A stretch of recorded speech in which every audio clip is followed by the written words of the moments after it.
Rich County 7, SEVEN, Dawnstar United 0. Hyrule Wanderers 4, Canmade City 2. Castle Villa 1, Port Town 4. PES United 3, Casares Town 0. Viridian Forest 0. Riften United 1. Arclay Rovers 0, Sparta United 0. Oakville Wanderers 1, Pallet Town 1. Tellius Rovers 1, Seacrest County 0. Raccoon City 1, Soul City 0.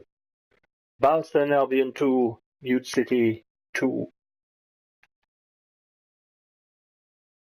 And top of the tree, 46 points, 15 wins, 1 draw and 1 loss. 47 goals for, 10 against, 37 goal difference. This is a stroll on top player. A stroll. It's a walk in the park. After a nice Sunday dinner and a few pints, it's a walk in the park. You know, feeding the ducks in it.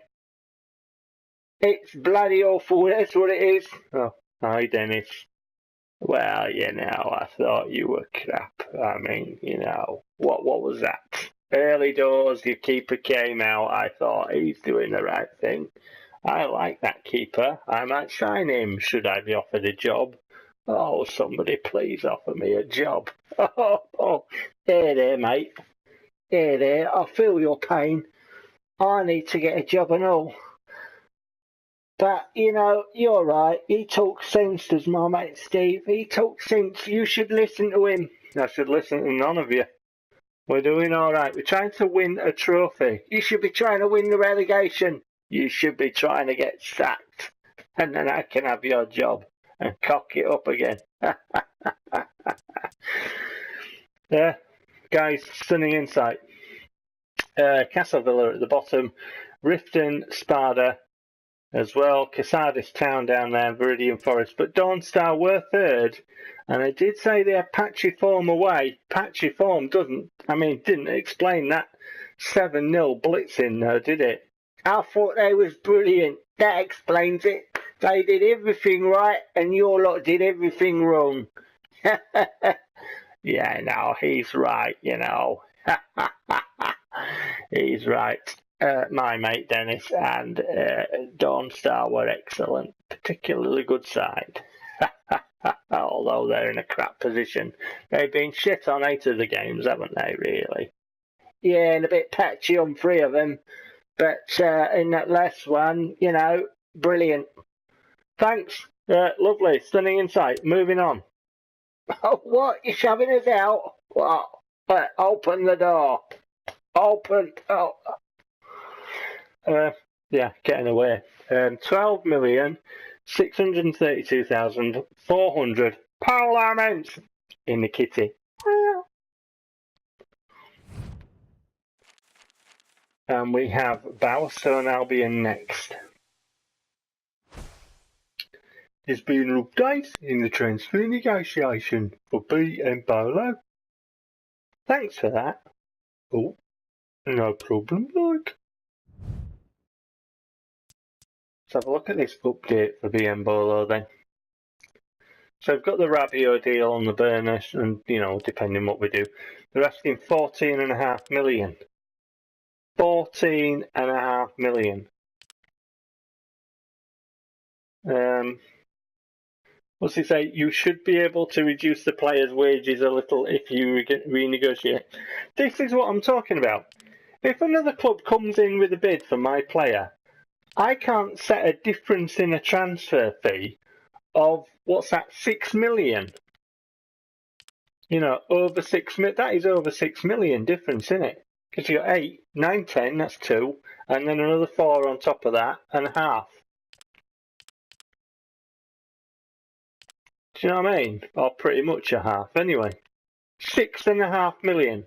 I can't do that. They can do that. Unbelievable. Good player though, you know. So, you know, depend what deal we can pull out.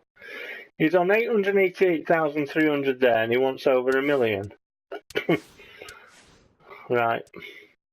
Reduce salary. You should be able to reduce it. should be able to. I'm sorry, but 80% in PES 2016 is not should be able to. 80% in PES 2016 means it's in the lap of the freaking gods, and you'll be lucky, mate. 1.5 year deal, that's not long enough, is it? I think this deal's not going to go through, you know, and I want to reduce the fee. What, you can't reduce the fee? Why is the £6.5 million difference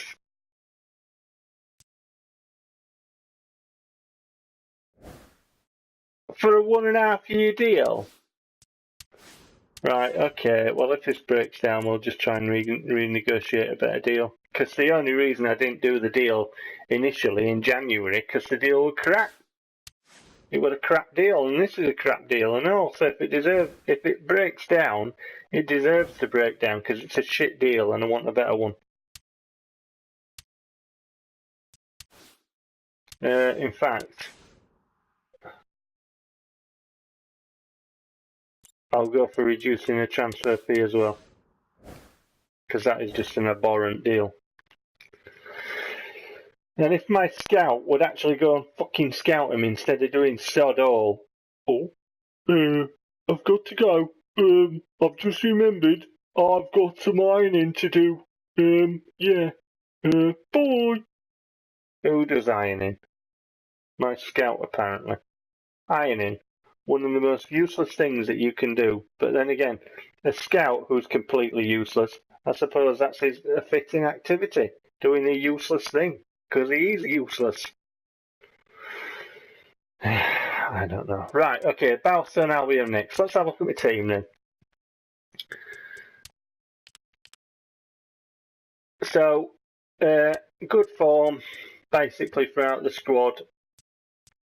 You know, and by good form, I mean it's not bad, is it? There's not one blue arrow and not one purple arrow among anybody in the team or anybody on the bench. They've got a teamwork stat of 82.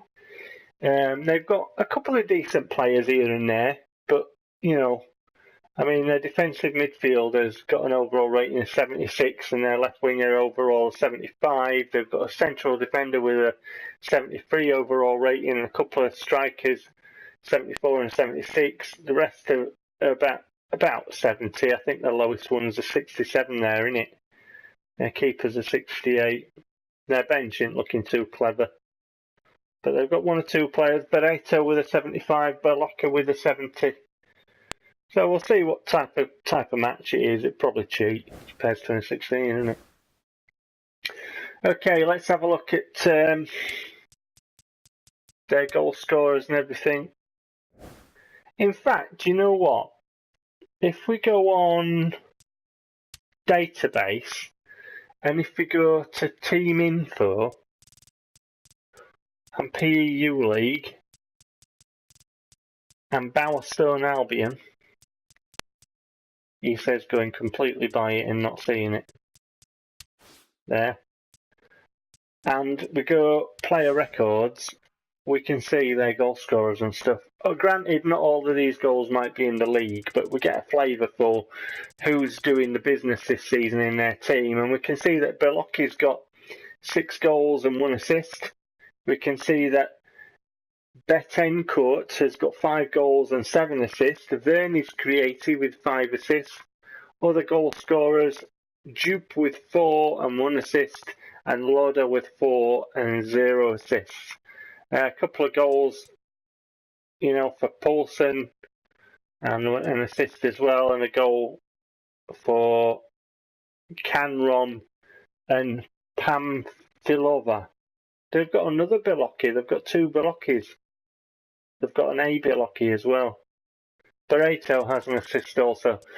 So, further than that, we can see their ratings. So I think this is going to be a better indication of their form and sort of, you know, what their players are capable of than anything else. We've got Betancourt with an overall rating of 6.2 this season, and Paulson with 6.1, and Pamfilova with 6.3.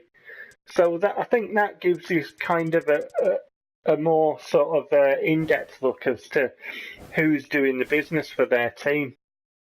If we go to team info and info and competitions entered, and we just have a look at the standings, we can see where Bowerstone are, and there they are at 14th. And obviously I'll do the, the form of their last 5 matches. So Bowerstone Albion next, I shall see you for that match.